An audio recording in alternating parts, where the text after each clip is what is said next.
Yo. What is going on, everybody? Jim here. Pirates lose 8-3. Frustrating series. Not a lot of good stuff to talk about today. Really sloppy game overall. But yeah, frustrating because you look at where the series was yesterday, halfway through the game. Mitch Keller's rolling. He's got a lead. You turn that lead over to the bullpen. Bullpen blows it.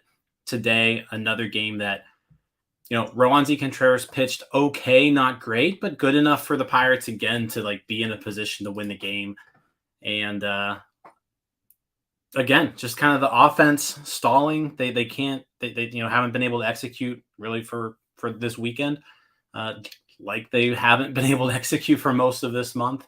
And then on top of that, just incredibly sloppy baseball being played in the field. The kind of the glaring statistic today, just want to read these off to you. There were 3 errors by the Pirates today, and there were 5 wild pitches. We can argue on some of those, on if they should have been wild pitches or if they should have been passed balls, but nonetheless, you take those 3 errors and those 5 wild pitches, and you combine all of the free bases that the Diamondbacks got all out of those errors.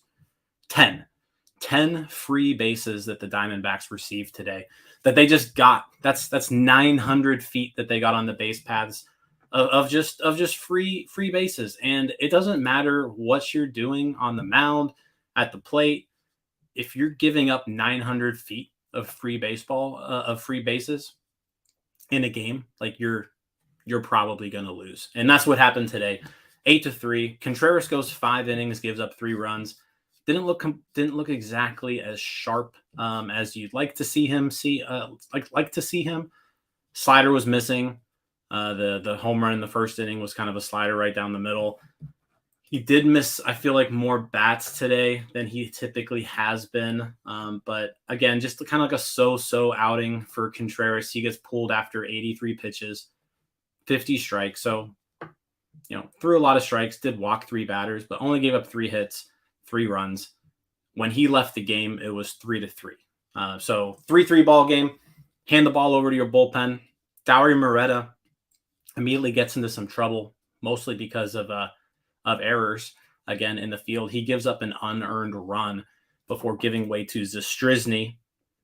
Zastryzny then gives up a run. I mean, all 4 Pirates relief pitchers today gave up a run. Just not great execution in general by the bullpen.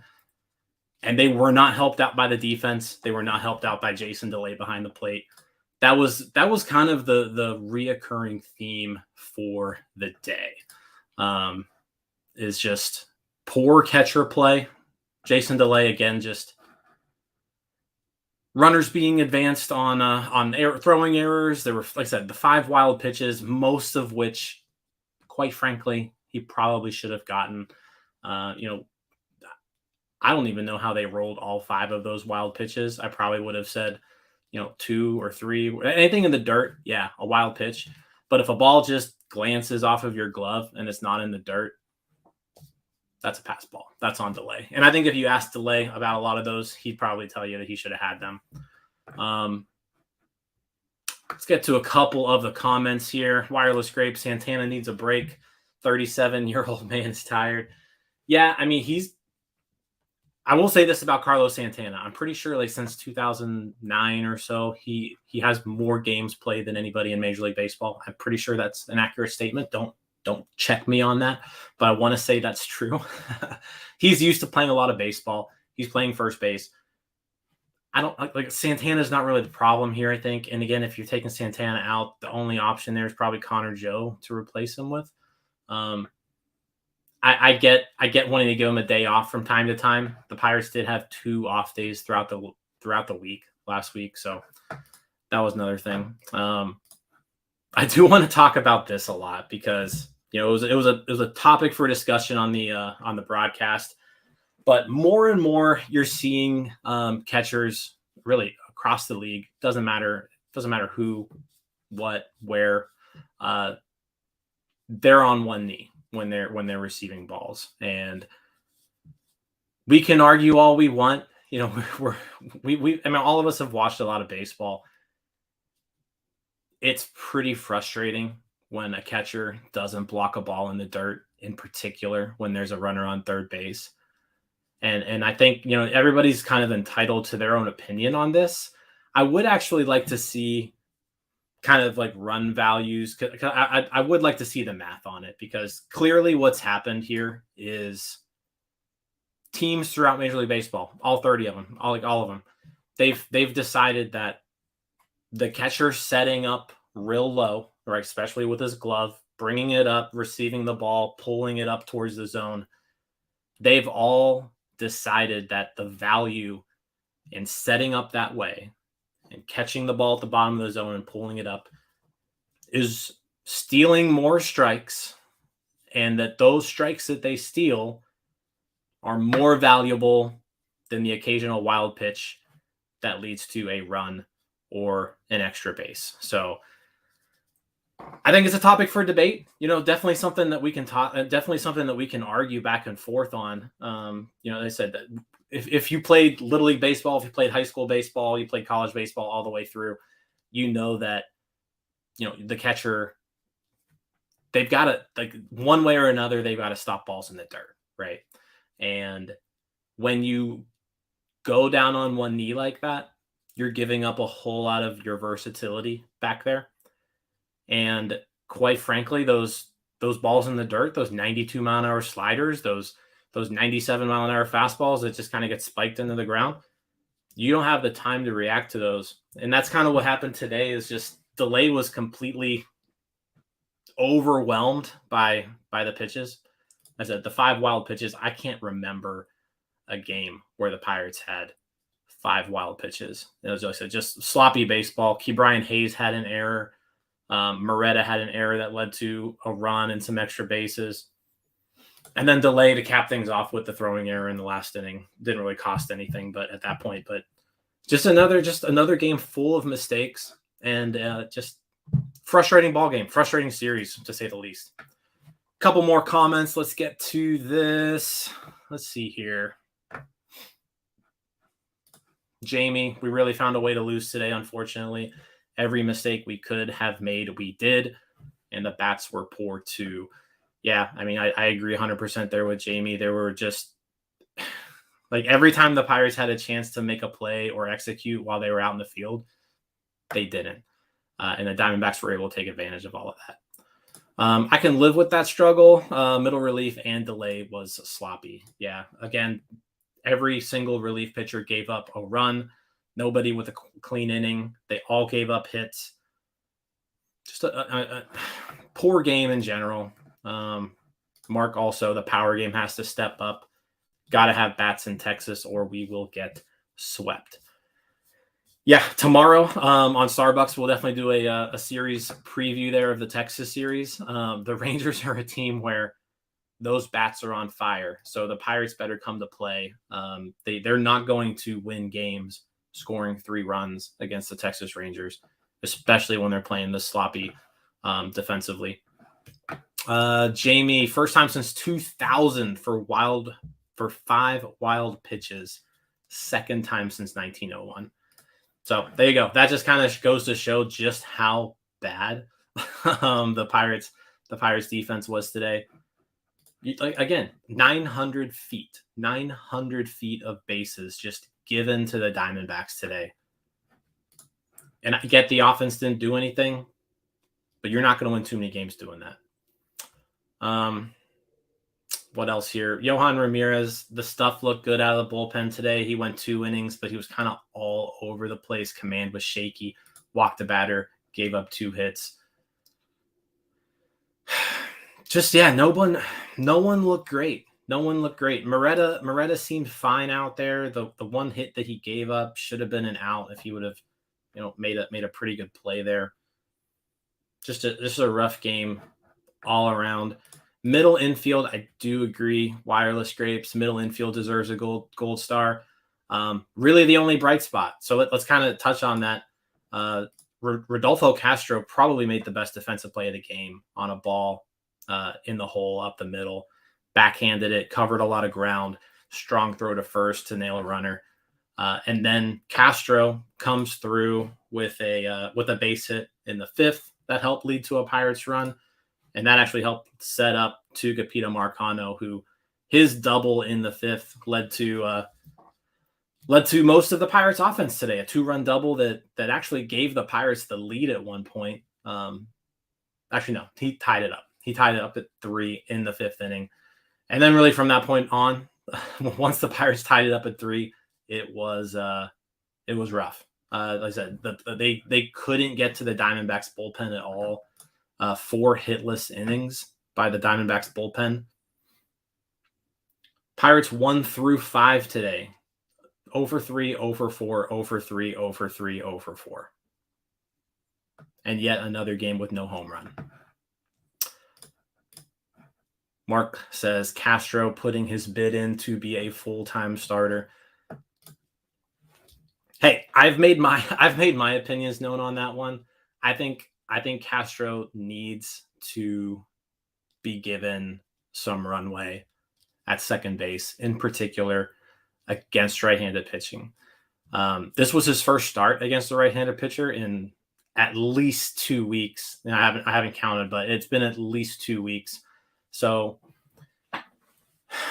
he looked good at the plate today. I mean, he did strike out twice, but the 2 balls he put in play were both hit hard, both over 100 miles per hour. And when you've got the alternative at second base being Ji-Hwan Bae, who isn't fielding the position very well, isn't running the bases the way he should have been, and isn't hitting the way he should be, I feel like you've just, with the way this offense is struggling, you've got to find a way to get Rodolfo Castro in the lineup as often as you can. So again, yeah, Castro, Marcano, definitely bright spots today. Connor Joe also, shout out to him. He pretty much scored this first run of the game all by himself. Yeah, wireless grape. So May 4th, according to the broadcast. So that's 17 days. 17 days since the last time Castro started against a righty. Connor Joe in the first inning drew a walk. Then he moved to third on an error on an attempted pickoff, and then later scored on a wild pitch. So he made some stuff happen there in the second inning. He also got a hit in that fifth to start things off. It was really back-to-back hits. Joe, Castro, Marcano in the fifth inning that led to the bulk of this offense today. And those ended up being the only hits of the game. So again, just another game where the offense just sputters for a large majority of it. 8 innings today where the Pirates did not collect a hit. I want to talk more about Contreras, but in the pitching staff. But again, at the end of the day, it just goes back to you've got to make the plays in the field, and the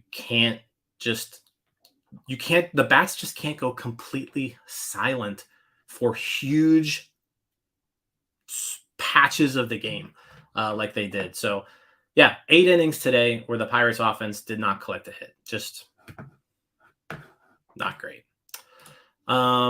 Jamie with a question here. Do you believe it'll be June until Henry and Endy, or is the performance of the team currently putting pressure on the front office? I don't think this front office is much concerned with how fans feel about their play. I think the Pirates went into this season with a game plan, and I think if we didn't see that mindset shift after starting 20-8 and saying, okay, we're 20-8, let's really capitalize on this thing. Let's, the division's struggling, the Cardinals are struggling. Let's go for the jugular.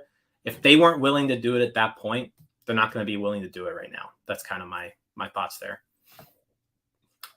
Let's see what else we got here. just got to hang around 500 until Cruz comes back.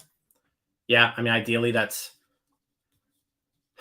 what you're hoping for. I think you want to try to play 500 ball. You were really hoping that after that 20-8 start, you play 500 from that point forward, and then Cruz comes back, and next thing you know, you're on pace for 85 plus wins, and you're fighting for a playoff spot at the end of the year. I'm not quite sure the direction this team's going to take. The depth has obviously been a huge issue. And not only has the depth been a huge issue, but the lack of willingness of the front office to promote its best hitters and play its best hitters. So you can argue, and I will hear your argument that Andy Rodriguez and Henry Davis may not be ready to catch every day in the major leagues. You can have that argument with me, and I will say, you know what, I can see that argument. But the bat, like Henry Davis in particular, his bat could be used and is very, very heavily needed right now. Because this offense, it's sputtering. There were a few guys who were real hot to start the year, and most of those guys have now cooled off significantly here in May. So we're just not seeing the consistency out of the bats that we need to. What else here do we have in the comments? 2 home run swings by Brian Reynolds that got to deep outfield. Oh, yeah. I mean, Reynolds again, just especially from the left side of the plate. I mean, the home run that he hit earlier in the series was from the right side of the plate. Hasn't hit a homer from the left side of the plate in over a month, about like 6 weeks or so. So I'm not. Brian Reynolds is one of those guys where, like, I'm not going to get concerned over him. Yeah, you definitely want to see him step up in certain situations where the Pirates desperately need someone to step up. Long term, even short term for this season, like, Brian Reynolds is probably going to be fine. He usually is going to be fine. It's May 21st. I don't know if you guys remember or not, but every single year in June, Brian Reynolds just all of a sudden becomes like Mickey Mantle. I want to actually look up his June numbers here. While I'm looking that up here. Yeah, I'm not panicking. I'm just reading some more comments. I'm not panicking, just more in awe with how consistently the man is hitting warning track fly balls. Yeah. So, I mean, really what that just shows me is it means he's close. Like he's hitting the ball hard. He's just off by like a centimeter. June numbers for Brian Reynolds, by the way, for his career, he's 358 batting average, 418 OBP, 596 slugging, a 171 weighted runs created plus. So June's around the corner. So there's just something about June that he loves to hit in. So we'll see what happens there. Hopefully he picks things back up and he's hitting like he was that first week of the year. Jamie, I think Rowanzi and Ortiz need to be encouraged to use their velocity more. They seem nervous on the mound trying to find command. I prefer if they just try and blow people away like last year. Yeah, I mean, pitch mix today.